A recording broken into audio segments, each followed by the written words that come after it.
Bonjour tout le monde, aujourd'hui c'est une petite vidéo pour vous parler d'un impôt, la capitation, qui est, la capitation, ça désigne deux impôts. Un impôt qui était appliqué dans la Rome antique, mais c'est pas celui dont on va parler aujourd'hui. Non, aujourd'hui on va parler de l'impôt en français, impôt mis en place sous Louis XIV en 1695. Elle a été mise en place pour faire face à la guerre de la Ligue d'Augsbourg, guerre qui a duré de 1688 à 1698. Et c'était vraiment la guerre de la France contre une coalition de plein de pays. On en parle dans d'autres vidéos sur cette chaîne. Il y aura les liens en description et en fin de vidéo. Deux vidéos sur les guerres de Louis XIV. Donc, on parlera là-dedans, on parle plus largement de la guerre de la Ligue d'Augsbourg. Mais voilà, la France est face à une coalition et est en grande difficulté. Cette guerre coûte cher. Et du coup, il faut financer. Il faut financer l'effort de guerre. Surtout dans une situation où l'État est ruiné, avec d'autres guerres chères déjà avant, et en plus, une situation financière du royaume compliquée, avec des famines, par exemple, qui ont eu lieu en 1693-1694, avec des étés pourris, c'est-à-dire des étés où il y a plu énormément, ce qui fait que les récoltes ont pourri sur pied, et du coup, c'est là une galère. Il y a des disettes, il y a des famines, les paysans sont encore plus pauvres, donc ils payent les impôts habituels, ils ont du mal à les payer. Donc la France est en difficulté financière et les coûts de la guerre ont explosé. On arrive à des situations où le coût de la guerre dépasse 70% du budget d'État. Donc c'est la merde. C'est la merde. Normalement, avec un déficit de l'État qui s'élève alors à peu près 70 millions de livres, ce qui fait une somme énorme pour l'époque. Donc il faut trouver une solution. Et il y a une solution qui est déjà circulée depuis quelques années, c'est de créer un impôt plus universel pour essayer de taxer plus largement la population, et pas toujours les mêmes, parce que c'était les paysans qui payaient l'essentiel de l'impôt, puisque le noblesse et le clergé n'étaient pas imposables. Du coup, l'idée était de créer cet impôt plus large pour pouvoir faire payer ceux qui ne payaient pas jusqu'à présent et faire rentrer plus d'argent dans les caisses de l'État. Les taxes, magnifiques taxes. Donc cet impôt s'appellera la capitation. Et maintenant, pour vous donner une idée, ça s'étendait tellement largement que même la famille royale, le dauphin héritier du trône, était soumis sur le papier à la capitation. Cet impôt était payé par classe, 22 classes censitaires selon la richesse et la fonction de la personne. Pour faire cette classe, c'était appuyé sur le recensement de 1694, qui recensait les personnes en précisant quel était leur métier, quelle était leur richesse. Donc ça permettait de créer des classes différentes, où chaque personne, du coup, en fonction de la classe, payait un niveau différent.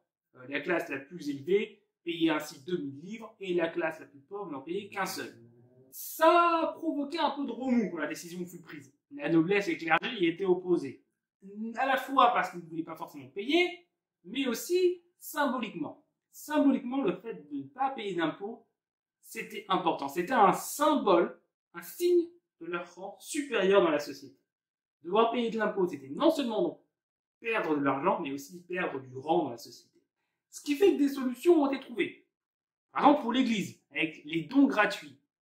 Un don gratuit, c'est l'Église qui fait un don à l'État, au roi, au royaume, et en échange, elle est exonérée d'impôts. L'intérêt est à la fois donc symbolique pour l'Église qui du coup dit non, on n'a pas d'impôt à payer. C'est pas vrai. Oui, on a donné de l'argent, mais c'est un don, pas un impôt. Et autre intérêt, c'est que la récolte de l'impôt à l'époque était un bordel. Un gros bordel.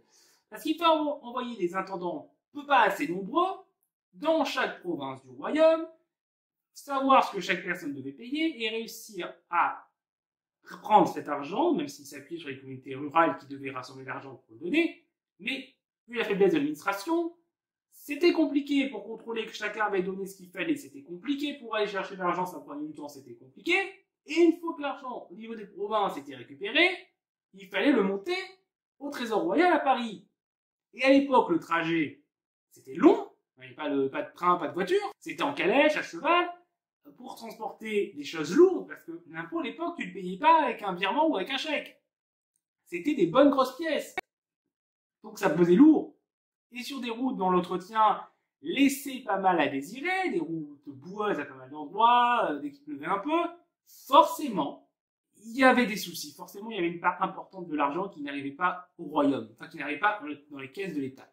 Par exemple, dans le Languedoc, on estime qu'il y avait un tiers de la somme récoltée par les impôts qui n'arrivait pas à Paris, à la fois par les pertes durant le transport, par les vols parce que les routes n'étaient pas absolument sûres, et par la malhonnêteté de certains intermédiaires, les intendants, les fermiers. Les fermiers, c'est les personnes qui payent au roi une somme et en échange reçoivent le droit de récolter l'impôt pour eux-mêmes, pour se rembourser de la somme, et qui cherchent à se rembourser en récoltant plus que ce qu'ils ont donné pour faire des bénéfices. Donc, entre ces bénéfices des fermiers, la malhonnêteté des intendants et autres officiers du royaume, enfin de certains, je ne dis pas que tout le monde se mettait plein les fouilles, mais il y en avait. Du coup, il y avait une perte importante. Lorsque l'Église donne directement l'argent au royaume, l'argent passe directement sans intermédiaire, donc sans perte. Donc le royaume peut à la fois avoir plus d'argent de la part de l'Église, alors que dans le même temps, l'Église peut payer moins. Donc on est sur du gagnant-gagnant, en plus du symbolique. Quant à la noblesse, de son côté, il n'y eut pas d'achat collectif d'ordre de noblesse dans son ensemble, comme l'Église a pu le faire, et beaucoup de nobles ont racheté leur impôt, ont payé une somme, le même principe, payé une somme à l'État, et en échange, ils ne payent pas l'impôt. Donc pareil, symbole et éviter les intermédiaires. Et cela permet également au royaume d'avoir des entrées d'argent plus fixes. Puisqu'une somme est fixée, et elle varie beaucoup moins d'une année à l'autre. Donc c'est fixe, c'est régulier, l'État sait ce qui va rentrer et à quelle date. Donc sur le budget, même si à l'époque l'établissement des budgets était beaucoup moins développé qu'aujourd'hui, mais en tout cas ça a aidé. En 1698, la guerre de d'Augsbourg prend fin et cette taxe est abolie temporairement. Normalement, elle est censée être abolie pour de bon. La taxe était temporaire pour financer la guerre, elle est abolie ensuite, normalement c'est bon. Mais quelques années plus tard, 3 ans plus tard même, nouvelle guerre. Guerre de succession d'Espagne. Donc là, pareil, si vous voulez en savoir plus, il y a deux autres vidéos sur le sujet. Et globalement, c'est une guerre pour savoir qui va succéder au trône d'Espagne. Il y a un prétendant français, les autres pays européens sont pas contents, ils se tapent dessus. Résumé sommaire. Vous voulez en savoir plus? Je vous ai dit, autre vidéo. Du coup, ils se battent, c'est une grosse guerre, la France est en difficulté, galère financière, donc impôt rétabli en 1701. Et cette fois, ça va rester jusqu'en 1791, puisque ce ne fut aboli que par la Révolution française. Ce qui fait que cet impôt temporaire a, comme la plupart des impôts nouveaux qui étaient créés à l'époque du Moyen-Âge ou de l'époque moderne, c'était censé être un impôt temporaire, et la temporalité durait beaucoup plus longtemps parce que les galères financières continuaient, avec des guerres de plus en plus chères, d'autres dépenses à faire, des fortifications, tout ça, ça ne s'arrêtait pas. Donc, comme quasiment tous les impôts, la capitation était partie pour durer. Donc voilà, c'est terminé pour cette vidéo. J'espère que ça vous a plu. Si c'est le cas, vous pouvez mettre un pouce bleu, vous pouvez le dire en commentaire, vous pouvez également dire en commentaire si vous avez quelque chose à retirer, si vous avez un complément à rajouter ou des questions à poser. Vous pouvez partager la vidéo, ça nous aide beaucoup à nous faire connaître et à partager les connaissances. Et puis vous pouvez vous abonner pour ne pas rater les prochaines vidéos et aussi mettre la cloche parce que beaucoup de gens sont abonnés sans voir les vidéos qui sortent. Merci YouTube. Comme donc avec la cloche, vous pourrez recevoir une notification lorsque une prochaine vidéo sortira. Puisqu'on va du coup dans les prochaines vidéos continuer du coup la série de vidéos sur l'appel de Clermont qu'on a commencé. Donc voilà. Mais du coup je vous dis à la semaine prochaine et au revoir tout le monde.